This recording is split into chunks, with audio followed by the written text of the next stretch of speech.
Good morning, Constantine.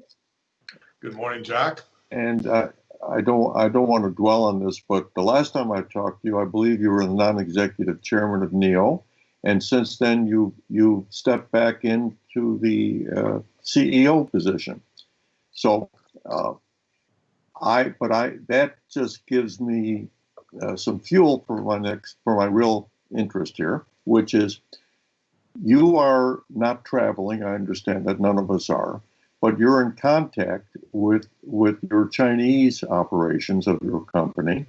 So I'd like to ask you, as really the leading authority on what's going on in China in the rare earth industry, who's living in our part of the world, can you tell me, is the Chinese rare earth industry recovering from the impact of the coronavirus? Thank you, Jack. Graceful introduction as always. Perhaps deserved, perhaps not, but the short answer to your question is yes.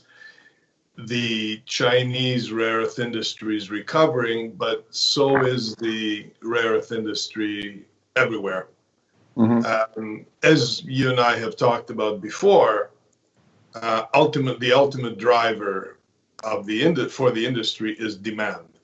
And we went through a couple of really tough quarters. First quarter where China really shut down to combat the virus.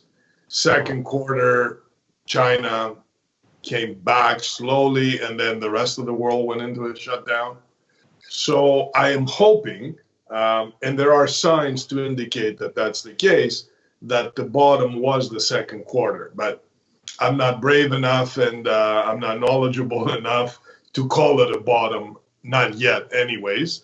Although, there are signs that, the Chinese plants, for example, are back, not quite to 100% capacity, but 80% or better, which is not a bad thing.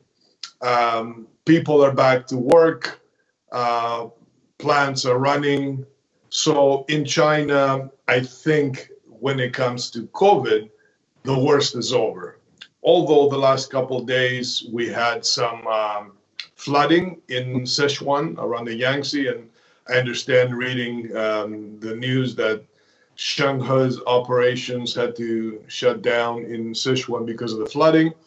So, never a dull day in the industry, but it looks like the worst is over in China, and the rest of the world is showing spurts of demand in specific markets, even in automotive, from what we understand, and we're getting some early feedback from our customers.